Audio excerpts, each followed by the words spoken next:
والصلاة والسلام على أشرف الأنبياء والمرسلين وآله الطيبين الطاهرين أما بعد السلام عليكم جميعا ورحمة الله وبركاته. You can all hear me well? Yeah? How about now? Is this better? Yeah? So you can all hear me. Bismillahir Rahmanir Rahim. We will be questioning our theological assumptions. Theological assumptions are the things that we take for granted as things that are not questioned, and they inform us of our worldview. That in turn influences the way in which we see life and lead our lives. The quality of life, and it determines the purpose that we are attaining from life. So it also determines what we are becoming. As human beings who have the ability to ask a question and to inquire, leaving aside our persuasions, our belongings, which faith we come from, our background, there are certain fundamentals that beg question. All of us need to question. In these 4 sessions, we will be asking these fundamental questions, and we will try to be brutally honest. And this in turn will determine what we understand life to be, and is that accurate? So we will be questioning our own selves, that hold on, have I got it right or not?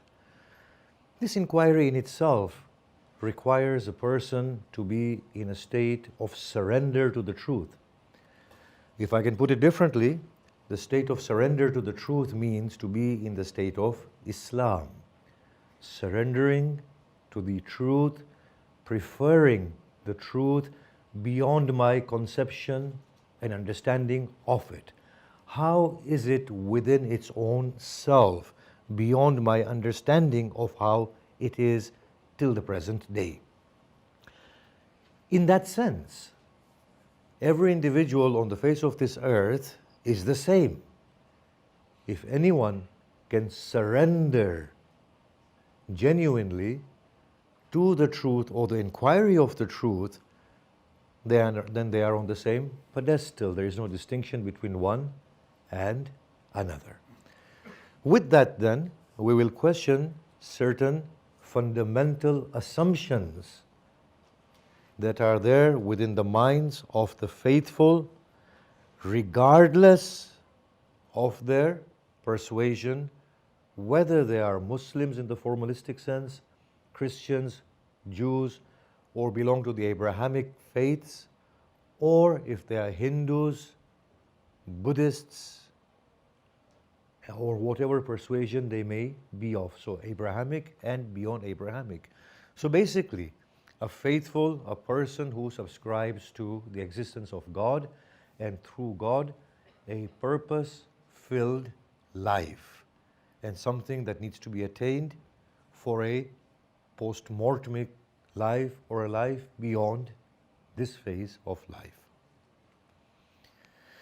Now here it is. As faithful, we have to thank God for all the bounties that He has given to us. He has created air for us, water, animals, the sun, the moon, the gravity. In fact, the earth is a crowning glory of God's creation, let us say, from our perspective. From that stellar dust and exploding stars to this tenderness, subtlety, color scheme, texture, sense perception, feeling, from something as crude as that to something as beautiful, delicate as this. Of course, as faithful, we say we need to thank our God. I ask a question. If I were to awaken here in this world right now, at this present moment, would I have the same take as a faithful individual? Would I say I need to thank God? The answer is not so obvious. I will ask, well, who am I? Why am I?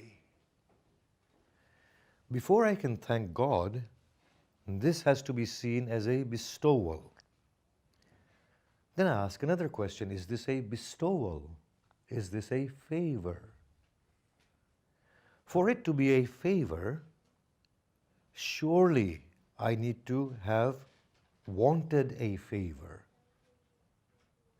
If God creates me, places me on this earth with the need of oxygen and with lungs, then by priority he has to create oxygen.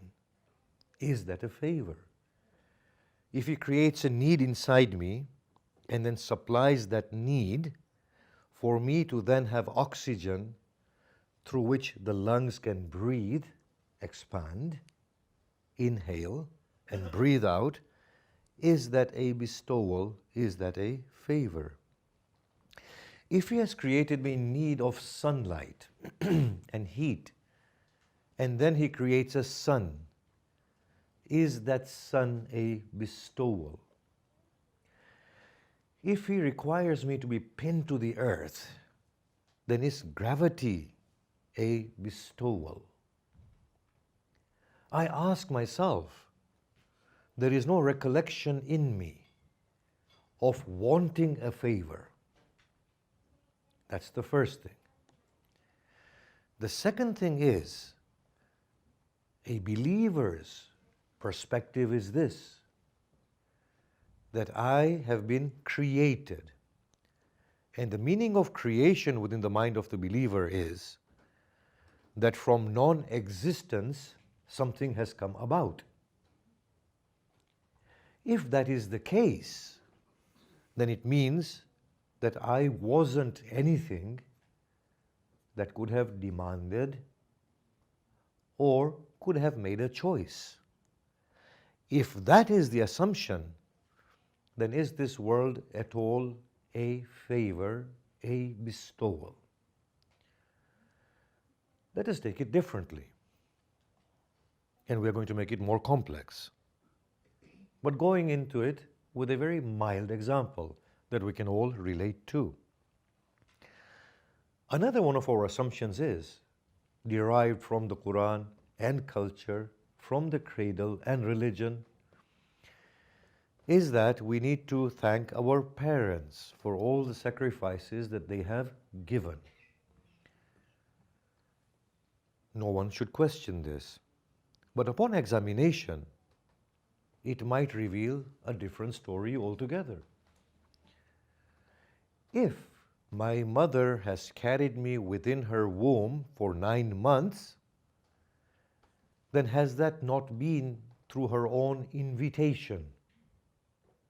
Could I have at all arrived in the womb of my mother without her invitation? If she has fed me through her own physical being, then is that not because the status of my birth required that that's the only way I be sustained? If she has stayed awake for nights on end, looking after me in my infancy, then is that not because the state in which I took birth demanded that of her? If my father has sacrificed his wealth to ensure my livelihood and survival and education, then is that not because those were the terms of life?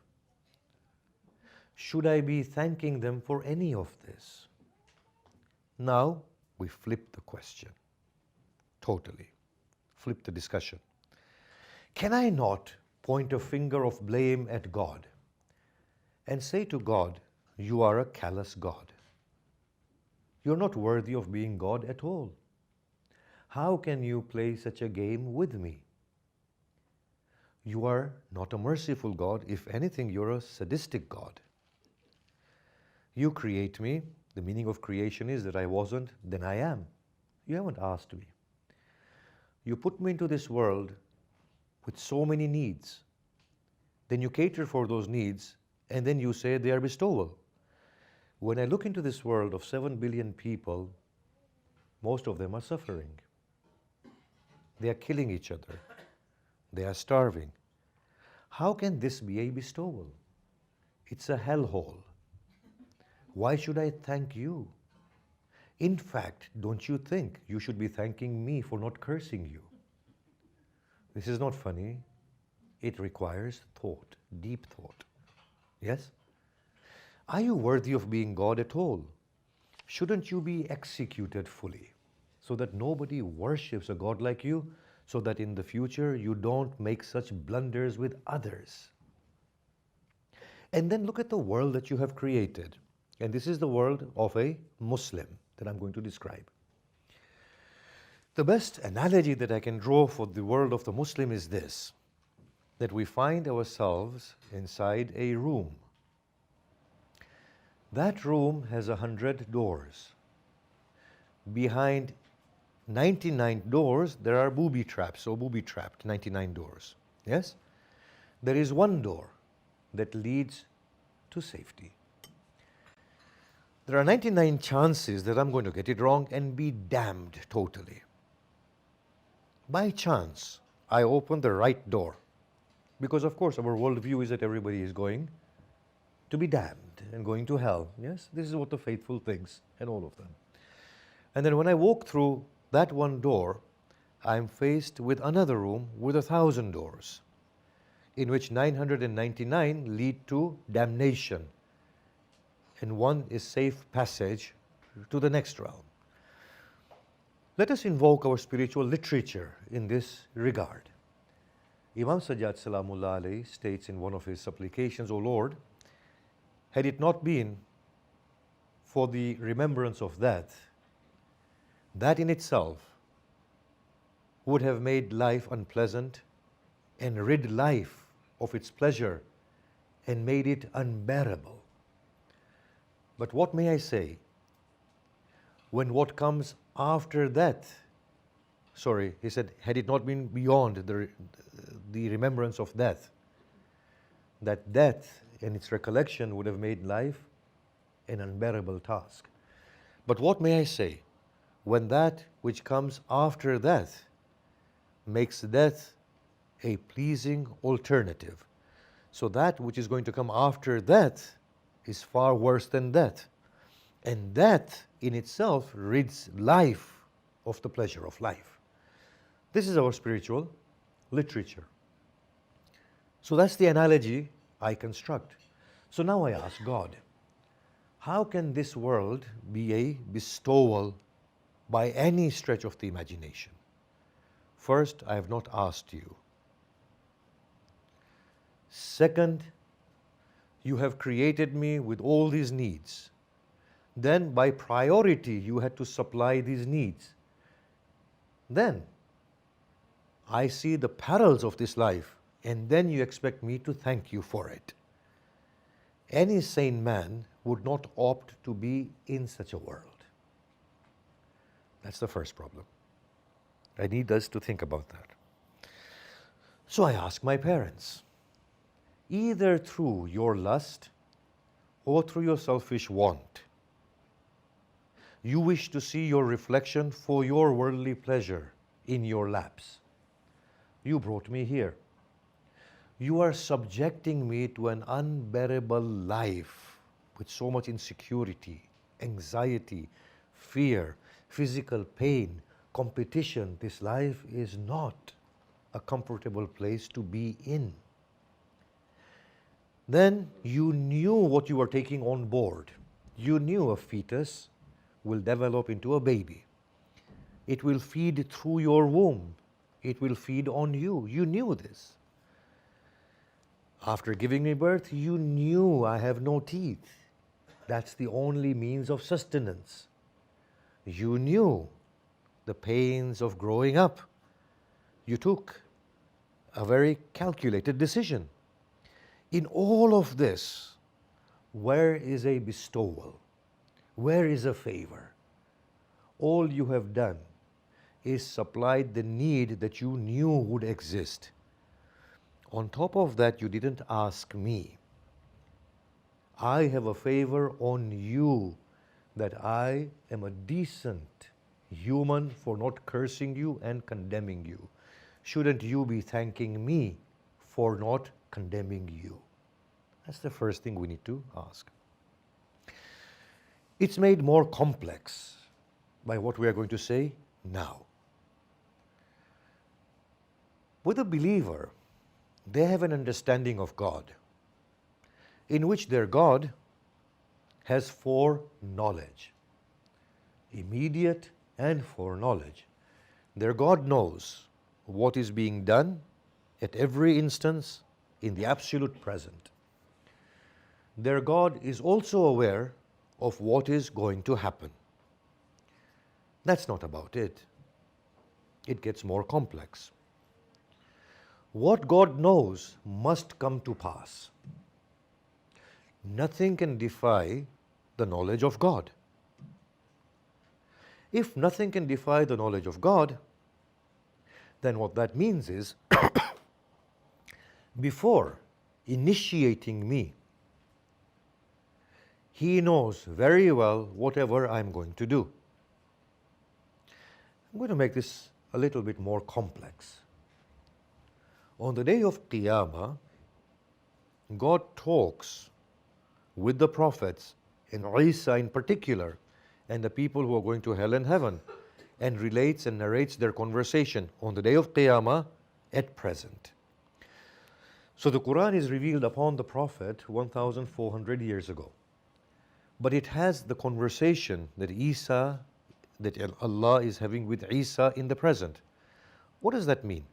That conversation is going to happen exactly as narrated within the Quran. To emphasize this point of the believer, that God knows everything. He has foreknowledge. Tomorrow is like yesterday for him. Makes no difference.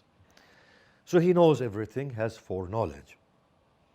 Nothing can defy his knowledge. Everything will come to pass as he knows it will come to pass. That's the first thing.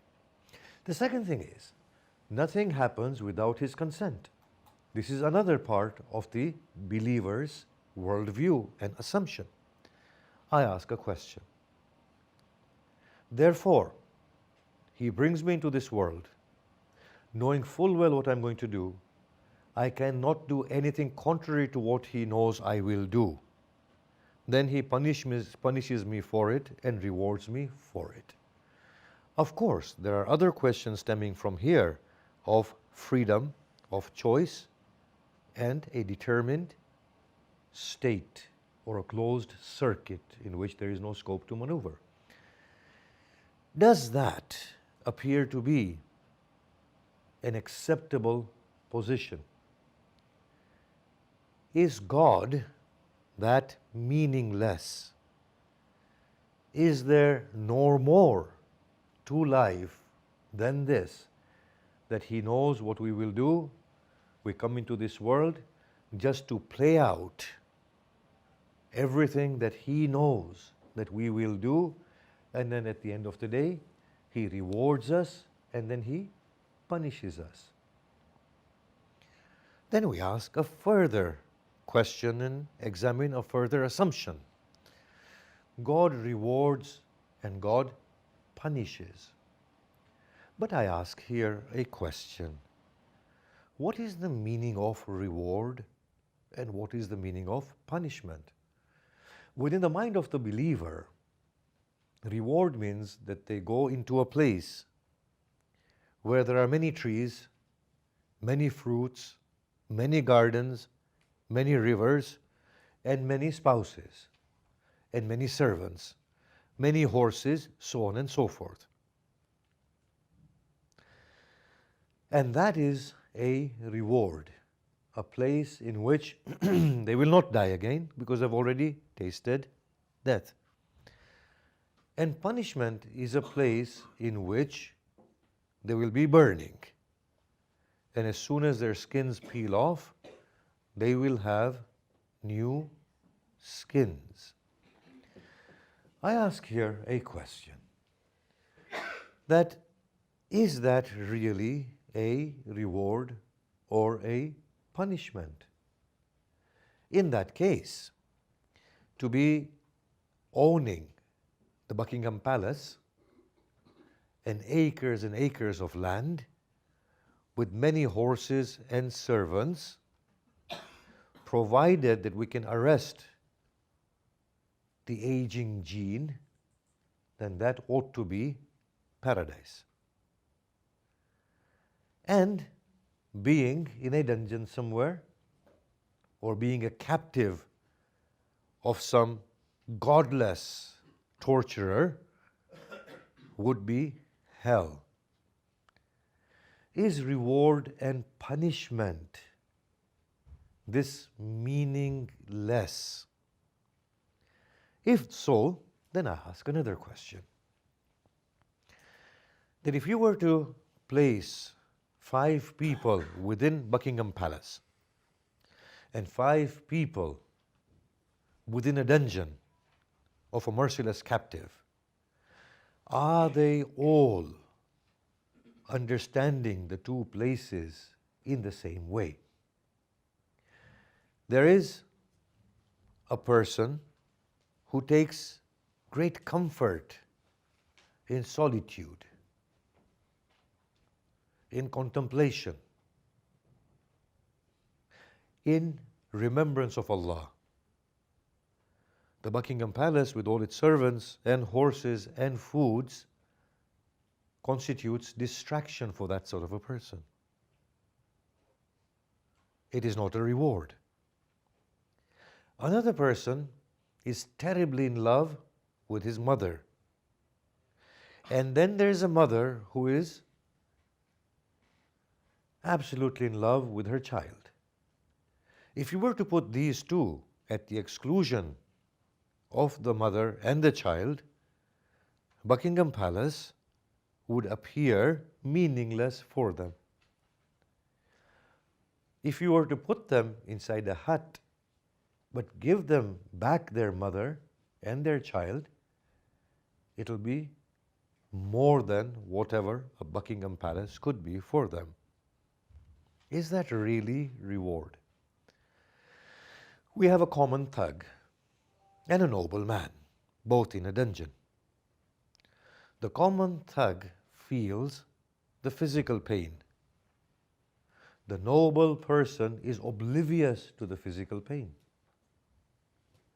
The psychological pain of being inside a dungeon, the disgrace and the humility, kills that man. Whereas the common thug laughs and enjoys himself because he is accustomed to the environment of the dungeon. And if you punish somebody enough, they become conditioned to receiving that punishment. Is this reward at all? Is this punishment at all? Now, if that has been understood, then I leave us with questions, and there'll be 6 tables, so I'll put 6 questions that we deliberate on, and then we come back, and then we work through the responses, both rationally and through the text, the insights provided by the Quran. So the first thing is, and I'm going to deal with this later on as well, does this worldview of ours appeal to a thinking person? A person who has not taken birth in the cradle of faith.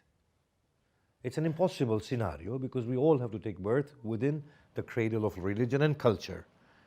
But for a moment, if we can take ourselves out of that place and put ourselves on neutral grounds. So that's the first thing. 2, what is a bestowal? And based on the meaning of bestowal, is this world a bestowal? You will find a conflict as you discuss. One is that intuitively I see it as a bestowal, rationally I might not be able to understand it. Or we might want to justify it. So is this a bestowal? If so, how so? 3, are we a product of the choice of our parents,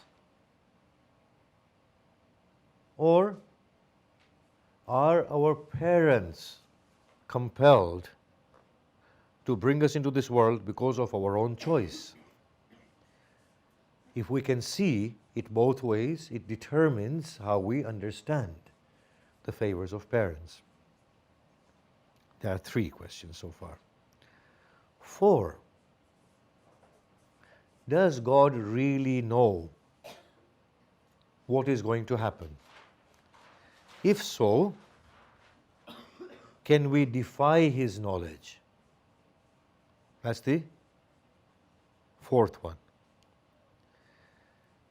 5th question, if we cannot defy the knowledge of God, then does this life have any purpose? Yes? 6th one. Sorry, say the 5th one again. 5th one. If we cannot defy the knowledge of God, if things can happen contrary to the way God knows, if things cannot happen contrary to the way God knows, is there any purpose in life? And 6th, does the notion of heaven and hell, or paradise and hell, does it make any sense? If it does, how so?